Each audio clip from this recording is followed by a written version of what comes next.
julho de 1924, tenentes do Exército de São Paulo se revoltaram contra o governo do presidente Arthur Bernardes. Chegaram a tomar a sede do governo paulista, mas não ganharam apoio da população. Tiveram que fugir para Mato Grosso. Lá sofreram forte derrota e cerca de 1/3 dos homens morreu. Os oficiais desceram então para o sul, para se encontrar com as tropas de Luiz Carlos Prestes, que estavam no Rio Grande do Sul, para formar a famosa Coluna Prestes. Essa é a história que todo mundo sabe. A história é contada nos livros e nas escolas.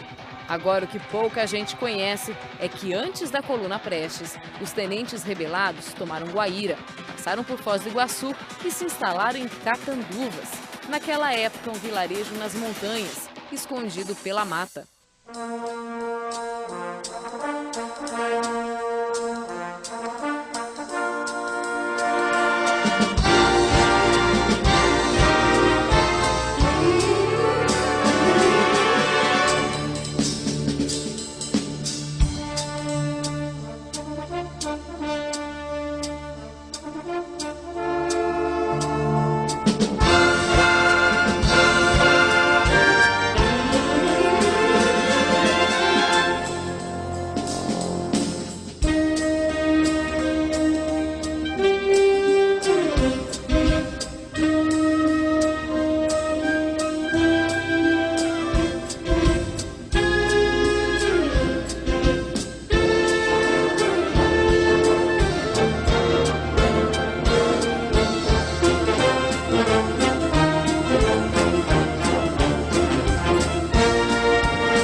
Na década de 20, o oeste do Paraná era ocupado pelas chamadas obragens, empresas anglo-argentinas que exploravam a erva mate e a madeira da região.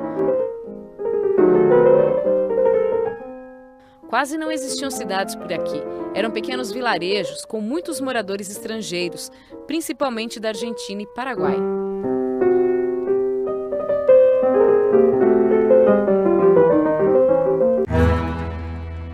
Os tenentes rebelados tomaram conta de Catanduvas para se encontrar com a Coluna Prestes, mas as tropas que vinham do Rio Grande do Sul demoraram demais para chegar.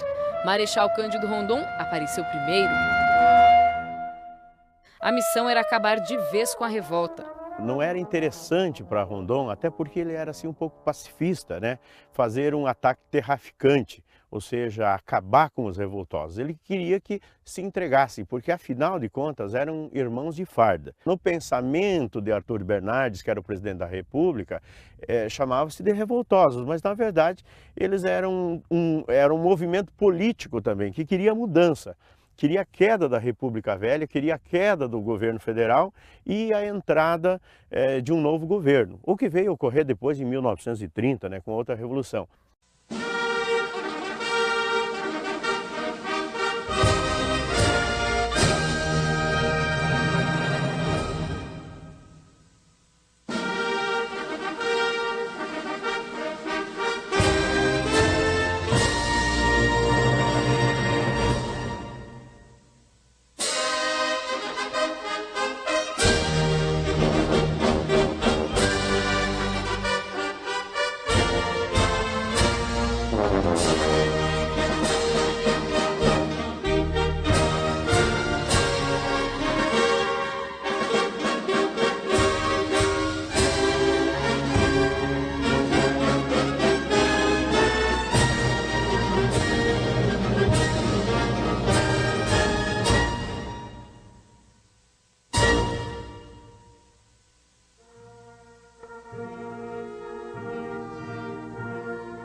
Catanduvas era um lugar estratégico não só pela geografia, mas também pela comunicação. Bem aqui nessa propriedade funcionava um telégrafo que possibilitava aos revoltosos conversar com os homens que estavam no sul, com Luiz Carlos Prestes. Este foi um dos primeiros lugares que eles tomaram conta. A conquista do posto do telégrafo ficou registrada em fotos da época. E por causa do aparelho que facilitava as comunicações, os rebelados decidiram permanecer aqui.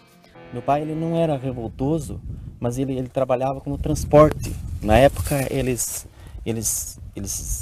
transportavam os produtos e todas as necessidades com carroças, com 8 animais, né? Então meu pai e os meus tios eram carroceiros. Eles pegavam em Garapuava, né? Que só lá tinha a linha do trem, até Garapuava. Então eles pegavam de lá e transportavam até Foz do Iguaçu. Esse trajeto durava talvez mais de um mês.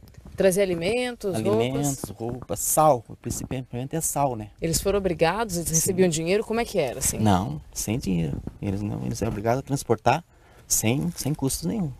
Os capítulos finais da revolta, com o cerco dos tenentes em Catanduvas, tiveram momentos dramáticos para os soldados. Os tenentes rebelados chegaram a Catanduvas em novembro de 1924.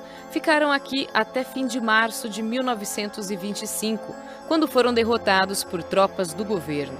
Sinais das batalhas podem ser encontrados até hoje nas propriedades rurais. O sítio de Seu Lauro guarda trincheiras daquela época. Aqui nós estamos na parte em que estavam os revoltosos, em 1924, porque eles tomaram Catanduvas e estavam entrincheirados aqui e pretendiam daqui, certamente, seguir a Guarapuava, Ponta Grossa e tomar Curitiba. Daquele outro lado, como nós percebemos, também há trincheira do lado legalista. Lá estava Marechal Cândido Rondon, com seus 17 generais e mais de 4.000 homens à sua disposição. Os dias foram correndo enquanto os homens do governo esperavam uma rendição. A estratégia era esgotar os recursos dos rebelados. As tropas ocuparam Catanduvas por 5 meses, tempo demais para os revoltosos. Passando por muitas necessidades, fome, estavam descalços, sarnentos já, porque eles acabavam fazendo as suas necessidades pessoais dentro da própria trincheira. Antes do ataque, uma última oportunidade para os tenentes. Marechal Cândido Rondon mandou confeccionar lá no Rio de Janeiro panfletos denegrindo a imagem dos tenentes, né, perante a tropa, dos seus comandantes e tal, e pedindo para que os mesmos se entregassem.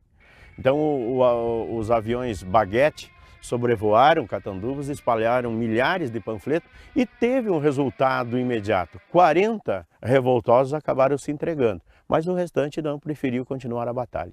Mas o confronto sangrento foi inevitável. Final de março de 1925. Ninguém sabe ao certo quantas pessoas morreram nas batalhas de Catanduvas. Estima-se que mais de 1.000.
Sendo uma briga do Paraná, a Revolução de 1924 acabou deixando muitas marcas no estado.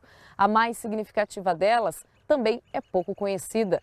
Essas batalhas mudaram a história da colonização do oeste paranaense. Essas empresas, elas eram predadoras de todo o nosso patrimônio e claro, com grande poder econômico e sob um regime de exploração de mão de obra semi-escrava. Os trabalhadores que prestavam serviço a essas empresas, eles estavam sob um regime muito difícil de sobrevida. Eles não tinham condições de retornar às suas bases, de onde vieram. Eles permaneciam aqui porque eles não tinham recurso para sair daqui. Com a expulsão dos estrangeiros, empresas brasileiras, a maioria do Rio Grande do Sul, assumiram a colonização das propriedades do oeste paranaense. A região começou a ser povoada e anos depois foram criadas as cidades que conhecemos hoje. Esse tipo de propriedade legal que existia foi assumida por colonizadores, por empreendedores lá do sul, principalmente do Rio Grande do Sul, e que descobriram e adquiriram essas concessões e povoaram essa nossa região. Montaram grandes colonizadoras e que permitiu esse desenvolvimento socioeconômico que nós conhecemos até hoje. Para nós foi muito bom. Uma história esquecida. Por isso, e na história ela não é mencionada praticamente em momento algum. Ela é denominada a Revolução Esquecida.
Faça chuva ou faça sol, lá estão eles, prontos para mais um dia de treinamento. Todo ano, o 13º Batalhão de Infantaria Blindado de Ponta Grossa, o 13 BIB, recebe em média 300 recrutas, que fazem o alistamento obrigatório aos 18 anos. Os jovens passam por um rigoroso processo de disciplina. Na pista de cordas, os obstáculos simulam uma situação real de confronto. Depois de um ano, eles se formam e decidem se querem ou não continuar a carreira no Exército. Mas uma coisa é certa: todos saem daqui com uma experiência que é levada para a vida toda. Lições de cidadania, aprimoramos virtudes desses jovens e devolvemos eles à sociedade pontagrossense verdadeiros cidadãos cônscios de suas responsabilidades sociais. O 13 BIB faz parte da 5ª Companhia de Cavalaria Blindada e atua de diversas formas para manter a segurança e também contribui com ações sociais. A atuação do Exército de Ponta Grossa também vai além das fronteiras. Todos os anos, voluntários seguem para missões de paz em outros países. Neste mês, o batalhão tem ainda mais motivos para comemorar. Completa 90 anos de história. Construindo a história do batalhão e auxiliando na construção da história da cidade de Ponta Grossa. Então o 13 BIB foi criado em 1923, aí esse ano eu tive o privilégio de estar comandando o batalhão nesses 90 anos de história, junto com a cidade de Ponta Grossa. As Forças Armadas têm um papel importante na segurança nacional. Por isso, todos os batalhões próximos aos locais onde estão programados jogos da Copa do Mundo, como é o caso de Ponta Grossa, estão realizando treinamento especial. A gente tem focado uma carga grande de atividades diferentes do que a gente faz normalmente. Exemplo, a parte de defesa química, biológica e nuclear, a gente teve uma parceria com o Corpo de Bombeiros, o qual ministrou aqui durante uma semana várias instruções relativas a isso. A carga de tiro também está sendo enfatizada para uma melhor preparação para um possível emprego para o evento da Copa do Mundo. A participação das mulheres no Exército ainda é recente no Brasil. Em Ponta Grossa, a primeira soldado a fazer parte do batalhão chegou em 2008. Hoje são 6. E elas garantem que a carreira é muito satisfatória. Eu acredito que trabalhar aqui não é uma obrigação, é um privilégio poder estar aqui. Eu acho que é a realização de um sonho. Eu acho que as mulheres estão tendo a oportunidade de vir, elas têm mais é que se inscrever.